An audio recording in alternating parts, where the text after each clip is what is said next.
Assalamualaikum warahmatullahi wabarakatuh. Kami dari kelompok 8 akan menjelaskan analisis aktivitas operasi. Untuk anggota kelompok bisa dilihat di layar handphone atau monitor kalian. Sebelum memulai, alangkah baiknya kita berdoa untuk Indonesia dan negara-negara lain yang sedang terkena virus COVID-19. Semoga permasalahan tentang virus COVID-19 ini cepat berlalu dan kita semua dapat melakukan aktivitas seperti biasa tanpa merasakan rasa takut dan cemas.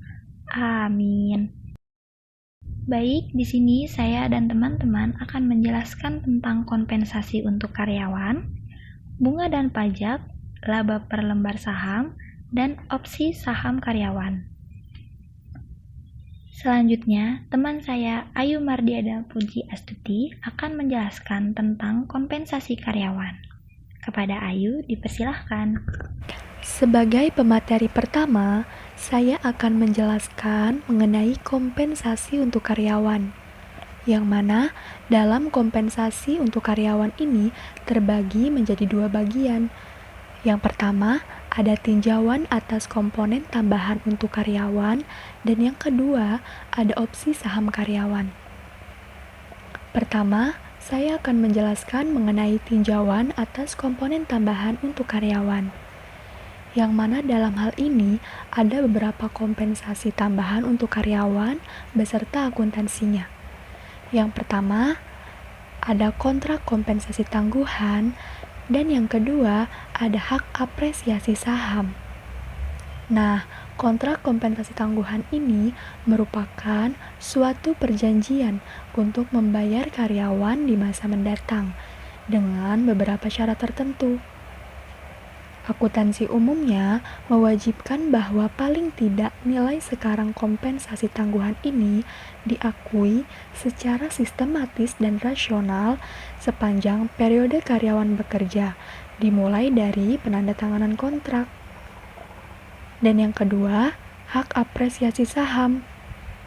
Hak apresiasi saham ini merupakan hak atas sejumlah saham yang diberikan kepada karyawan. Akuntansinya memberikan metode untuk mengalokasikan beban sepanjang periode pemberian jasa perubahan harga pasar dari satu periode ke periode lain yang tercermin sebagai penyesuaian beban kompensasi. Selanjutnya, ada opsi saham karyawan. Opsi saham karyawan atau disebut juga sebagai kompensasi berbasis saham yang merupakan bentuk kompensasi insentif yang paling populer. Nah, yang perlu teman-teman ketahui, mengapa kompensasi berbasis saham ini merupakan bentuk kompensasi insentif yang paling populer. Hal itu dikarenakan beberapa alasan. Yang pertama, karena dapat meningkatkan kinerja dengan memberikan karyawan kepemilikan pada perusahaan, sehingga menyatukan insentif karyawan dan perusahaan. Yang kedua, dapat dipandang karyawan sebagai sarana untuk meraih kekayaan. Yang ketiga, tidak memiliki dampak arus kas langsung. Yang keempat, memberikan tunjangan karyawan tanpa perlu mencatat biaya. Selanjutnya, masuk ke dalam karakteristik opsi saham karyawan, yang mana dalam hal ini opsi saham karyawan terdiri atas dua kategori besar, yaitu ada insentif dan tanpa kualifikasi. Apa sih masuk insentif dan tanpa kualifikasi itu? Jadi di sini opsi saham insentif itu disebut juga sebagai opsi saham yang menguntungkan dari segi pajak. Kenapa disebut seperti itu? Karena dalam opsi ini tidak dikenakan pajak sampai saham dijual oleh karyawan.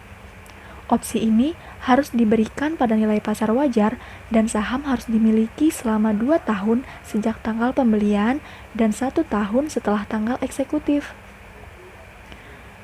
Sedangkan opsi saham tanpa kualifikasi ini tidak memiliki manfaat pajak seperti opsi saham insentif. Opsi ini terkadang diberikan dengan mendapat diskonto dari nilai pasar yang wajar dan karyawan dikenakan pajak pada saat eksekutif atas selisih antara harga eksekusi dan nilai pasar wajar saham. Dalam hal ini, perusahaan mendapat manfaat dari pengurangan pajak yang nilainya sebesar jumlah penghasilan yang diakui oleh karyawan. Selanjutnya, teman-teman juga bisa lihat di sini ada biaya ekonomi dan manfaat opsi saham karyawan.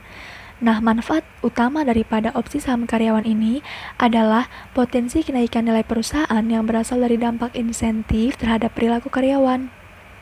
Opsi saham karyawan ini juga bertujuan untuk menyamakan insentif karyawan dan perusahaan dengan memberikan kesempatan kepada karyawan untuk ikut berpartisipasi dalam penciptaan kekayaan pemegang saham.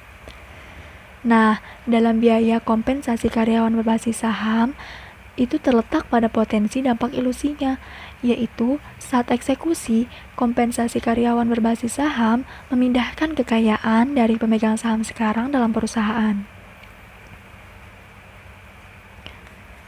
Selanjutnya, terdapat juga akuntansi dan pelaporan opsi saham karyawan. Dalam hal ini, terdapat dua masalah akuntansi utama yang terkait dengan kompensasi karyawan berbasis saham, yaitu yang pertama ada dilusi laba per saham. SFAS atau Statement of Financial Accounting Standards atau Pernyataan Standar Akuntansi Keuangan nomor 128 mengakui adanya potensi dilusi opsi saham karyawan saat menghitung laba per lembar saham terdilusi. Metode saham diperoleh kembali menentukan sampai sejauh apa dilusi berdasarkan harga eksekusi dan harga saham berlaku. Yang kedua, ada pengakuan biaya kompensasi karyawan berbasis saham. Akuntansi dan pelaporan opsi saham karyawan ini diatur oleh SFAS nomor 123. Namun ada penggantinya atau namun diganti pada SFAS 123 R yang mewajibkan perusahaan mengakui biaya amortisasi pemberian opsi saham karyawan dalam laba sebagai beban kompensasi berbasis saham. Dan selanjutnya ada pengungkapan opsi saham karyawan yang sekaligus menjadi materi terakhir dalam penyampaian saya. Jadi, untuk mentaati SFAS nomor 123 ini, perusahaan yang menawarkan program kompensasi berdasarkan saham harus menentukan nilai wajar opsinya. Perusahaan kemudian harus memutuskan apakah akan menggunakan metode nilai wajar dan mengakui beban dalam laporan laba rugi atau menggunakan pendekatan nilai intrinsik serta mengungkapkan dalam catatan proforma dampaknya terhadap laba bersih dan laba per saham itu jika disajikan. Namun tanpa memperhatikan apakah metode nilai intrinsik atau nilai wajar yang digunakan, pengungkapan penuh tentang status program tersebut harus dibuat pada akhir periode penyajian, termasuk jumlah saham menurut opsi, rata-rata tertimbang untuk harga opsi untuk kategori tersebut, rata-rata tertimbang nilai wajar opsi yang dihibahkan selama tahun berjalan, dan rata-rata umur sisa kontraktual opsi yang beredar. Terima kasih kepada Ayu yang telah menyampaikan materi tentang kompensasi untuk karyawan. Selanjutnya, materi yang akan dibahas yaitu bunga dan pajak. Akan disampaikan oleh saya sendiri. Di sini saya akan menjelaskan tentang biaya bunga. Bunga merupakan kompensasi atas penggunaan uang atau kelebihan kas yang dibayar atau ditagih atas jumlah uang yang dipinjamkan atau dipinjam. Bunga ditentukan oleh berbagai faktor dan yang terpenting adalah risiko kredit dari pinjaman. Beban bunga ditentukan oleh tingkat bunga, pokok pinjaman, dan jangka waktu. Perhitungan bunga. Beban bunga perusahaan merupakan tingkat nominal yang dibayarkan untuk pendanaan melalui utang, termasuk pada kasus obligasi, amortisasi diskon, atau premium. Kesulitan akan timbul saat perusahaan mengeluarkan utang konversi atau utang dengan waran, di mana tingkat nominal yang lebih rendah dari biaya utang sejenis. Pada utang konversi, praktik akuntansi menganggap utang tidak terpisah dari fitur ekuitas. Tidak ada bagian penerimaan dari penerbitan obligasi yang diakui sebagai fitur konversi. Pada utang waran, kas yang diterima diakui sebagai modal tambahan. Beban yang terkait dengan akun diskon utang yang diamortisasi sepanjang masa pengeluaran utang akan menambah biaya bunga efektif. Kapitalisasi bunga. Kapitalisasi bunga diwajibkan sebagai bagian dari biaya aset yang sedang dibangun atau diproduksi untuk digunakan sendiri oleh perusahaan. Tujuan kapitalisasi bunga adalah mengukur biaya akuisisi aset atau aktiva secara lebih akurat dan mengamortisasi biaya akuisisi terhadap pendapatan yang diperoleh dari aktivitas tersebut. Selanjutnya yaitu akuntansi pajak penghasilan.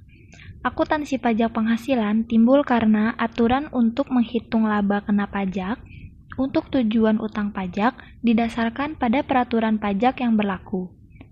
Karena beberapa peraturan di GAAP dan peraturan perpajakan berbeda, dan terlebih kantor pajak tidak memberikan pengembalian untuk rugi operasi bersih, akan dikurangkan ke laba periode berikutnya. Oleh karena itu, perusahaan membuat dua pembukuan akuntansi, satu untuk pelaporan keuangan GAAP dan satu untuk akuntansi pajak, buku pajak. Perbedaan temporer dan tetap. Karena berbagai alasan, laba yang dilaporkan di dalam laporan keuangan jauh berbeda dengan laba kena pajak, yang merupakan laba untuk menghitung kewajiban pajak menurut peraturan pajak.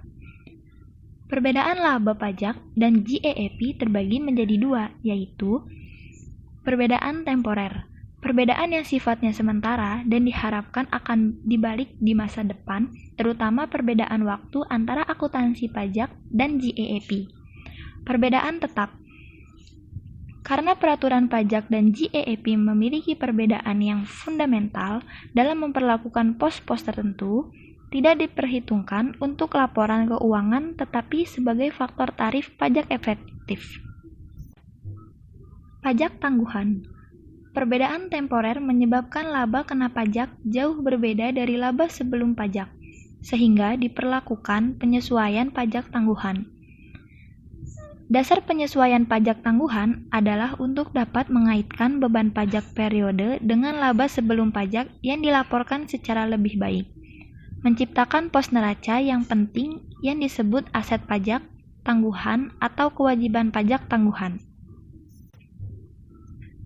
Arti kewajiban aset pajak tangguhan. Kewajiban atau aset pajak tangguhan menunjukkan kewajiban pajak tangguhan. Laba GAAP lebih tinggi daripada laba kena pajak di masa lalu. Pembayaran pajak di masa lalu relatif lebih rendah sehingga pembayaran pajak di masa depan diperkirakan akan relatif lebih tinggi. Aset pajak tangguhan. Laba GAAP lebih rendah daripada laba kena pajak di masa lalu. Pembayaran pajak di masa lalu relatif lebih tinggi sehingga pembayaran pajak di masa depan diperkirakan akan relatif lebih rendah. Akuntansi pajak tangguhan. Dasar penyesuaian pajak tangguhan adalah untuk dapat mengaitkan beban pajak periode dengan laba sebelum pajak yang dilaporkan menurut GAAP secara lebih baik. Dalam prosesnya, akuntansi pajak tangguhan menciptakan pos neraca yang penting yang disebut aset pajak atau kewajiban pajak tangguhan. Beban cadangan pajak penghasilan dihitung dari selisih antara perubahan aset dan kewajiban pajak tangguhan dengan utang pajak.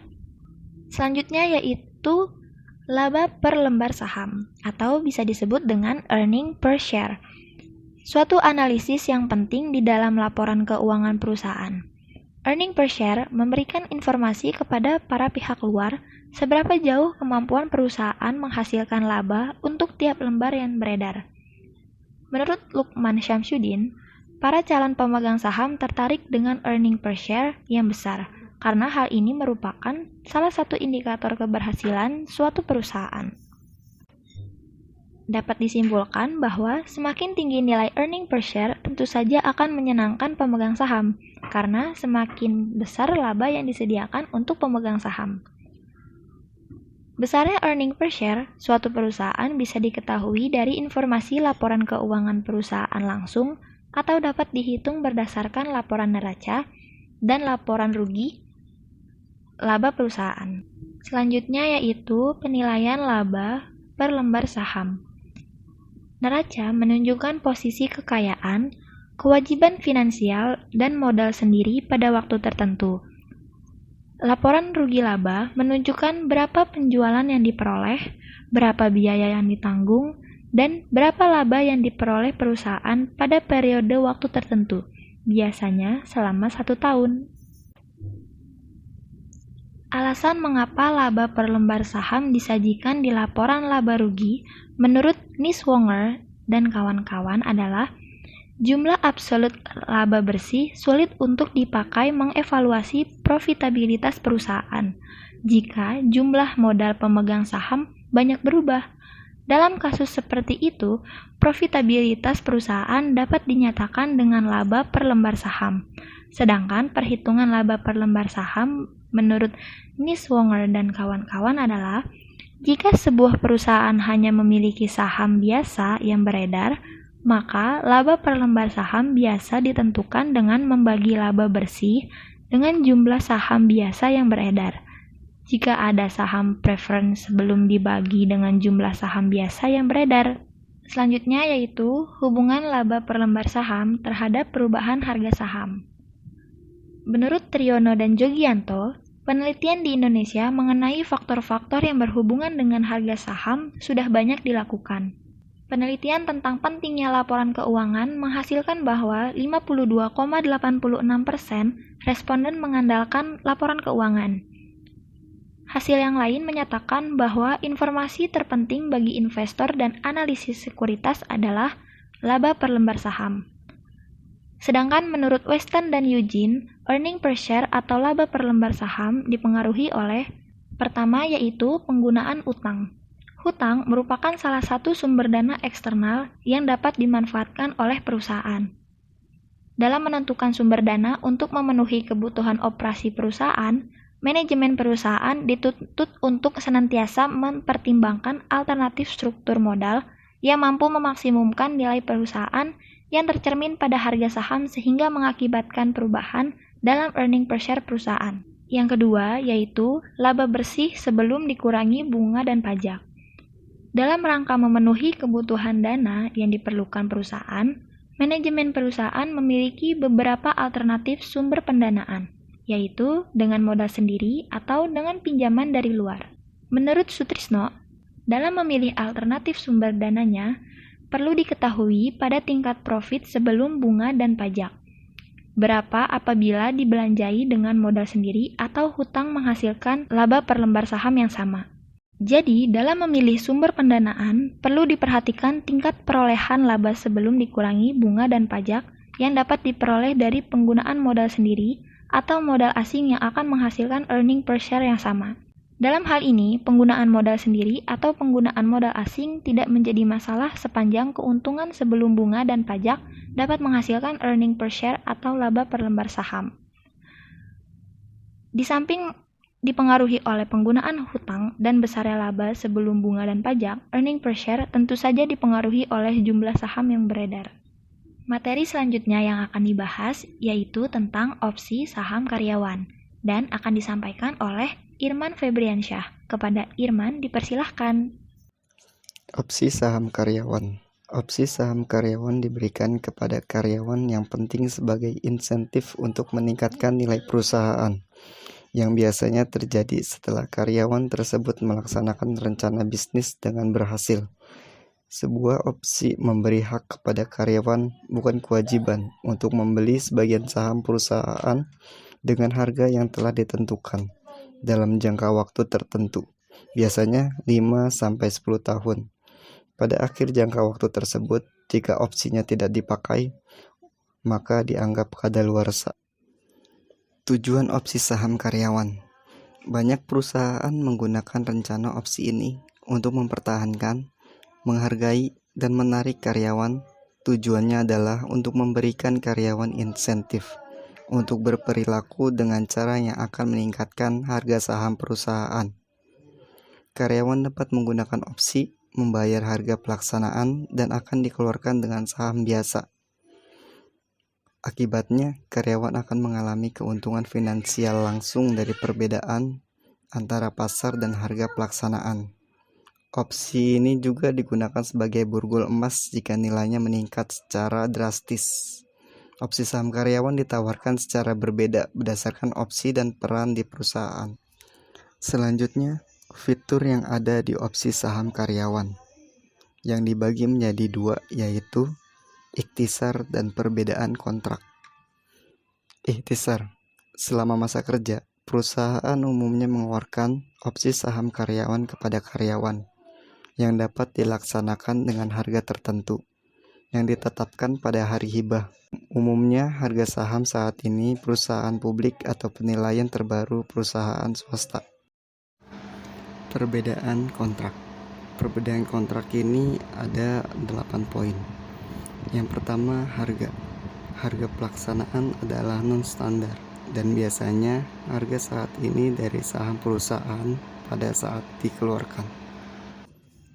Yang kedua, kuantitas. Opsi saham standar biasanya memiliki 100 saham per kontrak. ISO biasanya memiliki jumlah yang tidak standar. Yang ketiga yaitu vesting. Awalnya jika X jumlah saham diberikan kepada karyawan, maka semua X mungkin tidak ada di akunnya. Beberapa atau semua opsi mungkin mengharuskan karyawan terus dipekerjakan oleh perusahaan untuk jangka waktu tertentu. Vesting yaitu menjual atau mentransfer stok atau opsi. Vesting dapat diberikan sekaligus atau selama periode waktu tertentu. Keempat, likuiditas.